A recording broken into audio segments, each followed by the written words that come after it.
बऱ्याचदा क्लिनिकमध्ये अनुभव येतो की रुग्ण भरपूर त्यांच्या तपासण्या किंवा वेगवेगळ्या प्रकारचे रिपोर्ट घेऊन दवाखान्यात भेटायला येतो आणि सांगताना असं म्हणतो की सर आम्ही भरपूर तपासण्या केल्या, तपासणींमध्ये काहीच निदान होत नाहीये, पण त्रास तर होतोय. मग या आजाराचं निदान नाडी परीक्षेद्वारे करता येईल का? तर नक्कीच नाडी परीक्षेद्वारे अशा प्रकारच्या आजारांमागील मूळ कारण समजून घ्यायला नक्कीच मदत होऊ शकते. तर नाडी परीक्षा कशा प्रकारे उपयोगी पडते, कोणत्या कोणत्या आजारांवर ती उपयोगी पडते, दिशादर्शक कोणत्या प्रकारे ती ठरते, याच्याविषयी आजच्या कार्यक्रमात आपण पाहणार आहोत. याच्या अनुषंगाने आपण आज सुरुवात करूयात. नमस्कार, मी वैद्य विश्वास घाडगे, आयुष्य हेल्थ केअर प्रस्तुत नाडी चिकित्सा आणि आपले आरोग्य या कार्यक्रमात आपलं सहर्ष स्वागत करत आहे. खरं तर या कार्यक्रमात आपण नेहमीच वेगवेगळे व्याधी आणि व्याधीच्या अनुषंगाने नाडी परीक्षा कशी उपयोगी पडते याच्या संदर्भात बोलत असतो. पण बऱ्याचशा रुग्णांनी रिक्वेस्ट केली की नाडी परीक्षा कोणत्या कोणत्या आजारांवर आणि ज्या लक्षणांमध्ये कोणत्या प्रकारे निदान होत नाहीये अशा तक्रारींवर उपयोगी पडते का, हे समजून घेण्यासाठी त्यांनी विनंती केली होती. तर आज आपण त्याच विषयावर बघतोय की बऱ्याचदा असं होतं की रुग्ण येतो आणि सांगतो की सर मला सतत पोटात दुखतंय, आणि मग सोनोग्राफी केली, सोनोग्राफी नॉर्मल आहे, त्याच्यासाठी एंडोस्कोपी केली, एंडोस्कोपी पण नॉर्मल आहे, पण मग पोटात दुखतंय. मग हे कशामुळे होतंय? किंवा पोटात सतत गॅसेस धरतायत, अस्वस्थ वाटतंय, त्याच्यामुळे छातीवर दाब आल्यासारखं वाटतंय, हे कशामुळे होतंय याचं काहीच निदान होत नाहीये. आणि काही काही रुग्ण तर असं सांगतात की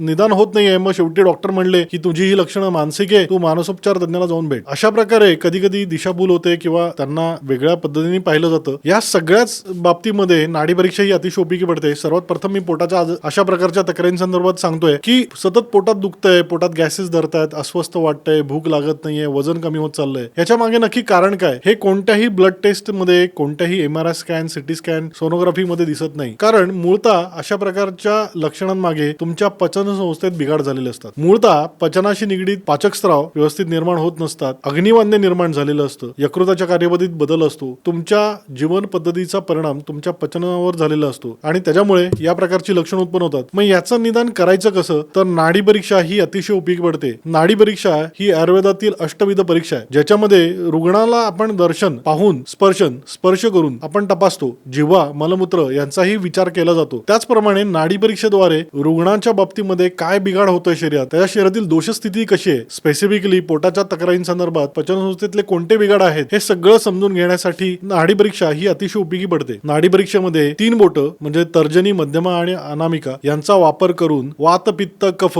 या त्रयदोषांचा विचार केला जातो. या नाडीची गती, लयबद्धता आणि स्पंदन याच्या अनुषंगाने खरं तर आजाराचं निदान करता येतं. अशा प्रकारच्या केसेसमध्ये सामता म्हणजे अग्निवंद्य झालेलं असतं, बऱ्याचदा पचनशक्ती मंदावलेली असते आणि त्यामुळे पोटाच्या समस्या निर्माण होत असतात. वेळ प्रसंगी पित्तदोष अतिरिक्त प्रमाणात वाढलेला असतो, त्यामुळे पोटात गॅसेस धरणे, पोटदुखी यांसारख्या तक्रारी उत्पन्न झालेल्या असतात. याचं निदान नाडी परीक्षेद्वारे करता येतं आणि मग त्या अनुषंगाने जर ट्रीटमेंट केली तर निश्चितच अशा प्रकारचे पोटाचे आजार बरे व्हायला मदत होते. बऱ्याचदा रुग्ण येतात, कंबर दुखते, पाठ दुखते, एक्सरे, MRI स्कॅन केला, सगळं नॉर्मल आहे, औषधं घेतोय तोपर्यंत बरं वाटतंय, औषधं बंद केली की आजाराची पुनर्निर्मिती होते आणि हल्ली मग बाकीचे पण सांधे दुखायला लागलेत. मग याच्या मागे नक्की कारण काय? मग काय, कोणी म्हणतं व्हिटॅमिन डी कमी आहे, कोणी म्हणतं कॅल्शियम कमी आहे. व्हिटॅमिन डी, कॅल्शियमच्या गोळ्या खातायत, मल्टीव्हिटॅमिनच्या गोळ्या नियमित घेतायत, फिजिओथेरपी केली जाते किंवा प्रोटीन पावडर घेतली जाते, पण तरी सुद्धा म्हणावं तितकं काय दुखणं थांबत नाहीये. मग पेन किलर खाल्ल्यावर तेवढा पुरता बरं वाटतंय, पण नंतर असं लक्षात येतं की पेन किलर खातोय तोपर्यंतच बरं आहे, किंवा पेन किलरच्या गोळ्या सतत खाल्ल्याने पोटाच्या समस्या जाणवत आहेत. कोणीतरी म्हणतंय की पेन किलर चांगल्या नसतात आणि मग अशी व्यक्ती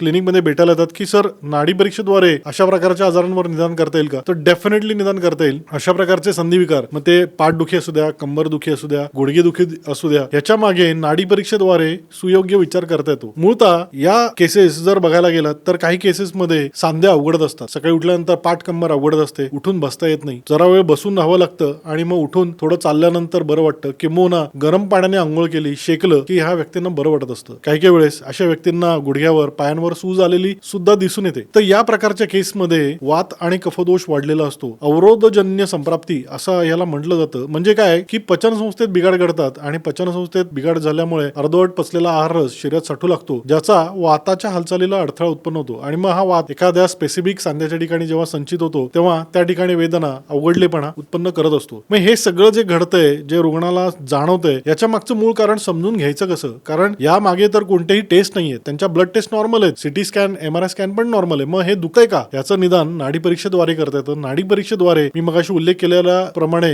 सामावस्था किंवा वाढलेला वातकफदोष यांचं निदान करता येतं आणि त्या अनुषंगाने ट्रीटमेंट केली तर डेफिनेटली या रुग्णांना त्यांचे सांधे मोकळे व्हायला, सांधेदुखी कमी व्हायला मदत होते. दुसऱ्या प्रकारच्या केसमध्ये या व्यक्तींमध्ये हाडांची झीज झालेली असते. मग हे वयस्कर व्यक्ती असतात, कृषी व्यक्ती असतात किंवा अगदी 40-50 नंतरच्या महिला वर्ग यांच्यामध्ये या प्रकारची लक्षणं दिसतात, ज्याच्यामध्ये सिटी MRI स्कॅन मध्ये मणक्यांची झीज झाली, डिजेनरेटिव्ह चेंजेस झालेत असं म्हटलं जातं. काही वेळेस त्यांच्या मणक्यामधील चकती सरकल्याचंही निदान होतं. काही वेळेस गुडघेदुखीमध्ये गुडघ्याच्या सांध्यामधील अंतर कमी झालंय, गुडघ्यामधील वंगण कमी झालंय याचं निदान केलं जातं. आणि मग त्याच्या अनुषंगाने मल्टीव्हिटॅमिन्स दिले जातात, पण त्यांनी तितकशी मदत होत नाही. कारण या ठिकाणी ही या प्रकारची जी काही कॅल्शियमची ज्या गोळ्या आहेत किंवा व्हिटॅमिन डी ची ज्या गोळ्या आहेत, हे सर्व कृत्रिम पद्धतीने तयार केलेले केमिकल स्वरूपातले औषध आहेत आणि आपल्या शरीराला ऑर्गॅनिक नैसर्गिक घटकांची गरज असते. मग आयुर्वेदातील काही नैसर्गिक घटक किंवा आयुर्वेदीय औषधं जी नैसर्गिक हे या घटकांना तुमच्यापर्यंत पोहोचवतील अशा घटकांचा जर वापर केला तर डेफिनेटली मदत होऊ शकते. मग तुमच्या प्रकृतीचा पण निदान करणं त्यासाठी गरजेचं असतं. नाडी परीक्षेद्वारे तुमच्या प्रकृतीचा अभ्यास करून आणि तुमच्या शरीरात होणाऱ्या बदलांचा मागील मूळ कारणाचा विचार करून जेव्हा सुयोग्य पद्धतीने औषधांचा विचार केला जातो, तेव्हा डेफिनेटली तुमच्या अशा प्रकारची झीज होणं किंवा सांध्यांची झीज झाली, हाडं कमकुवत झाली आणि त्यामुळे सांधेदुखी उत्पन्न होते, या प्रकारच्या केसेसमध्ये नक्कीच मदत होते. याचप्रमाणे श्वसनाचे विकार असतात. काही जणांना सतत ॲलर्जिक सर्दी होत असते, काही जणांना दमा होत असतो, त्यासाठी औषधं घेतली जातात. खरं तर तपासणी केल्यानंतर सगळं नॉर्मल असतं, मग तरी सुद्धा वारंवार या प्रकारची लक्षणं उत्पन्न होत असतात. यांच्या बाबतीत सुद्धा नाडी परीक्षा उपयोगी पडते. मी तुम्हाला एक 2-3 आजारांविषयीची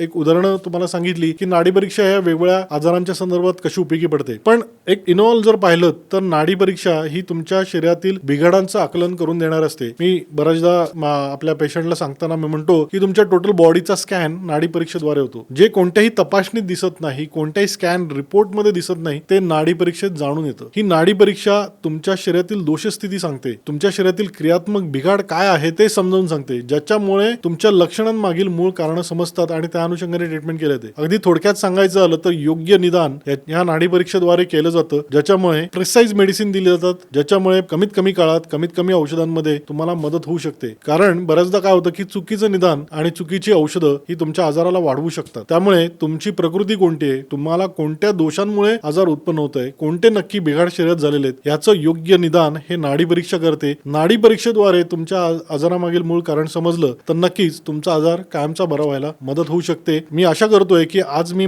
जे काही कार्यक्रमात दिलेली माहिती आहे ही आपल्याला उपयोगी पडेल आणि नक्कीच आपल्याला आवडलेली असेल. मी आपल्या सगळ्यांना आवाहन करीन की आमच्या आयुर्वेद हेल्थ केअर या युट्यूब चॅनल संदर्भात आपले मित्रवर्ग आणि नातेवाईक यांना माहिती द्या. जास्तीत जास्त लोकांना हा व्हिडिओ शेअर करण्याचा प्रयत्न करा, जेणेकरून त्यांना नाडी परीक्षेद्वारे त्यांच्या आजारामागील निदान करता येईल. नवीन विषय घेऊन आपल्या भेटीस पुन्हा येणार आहे. तोपर्यंत नमस्कार.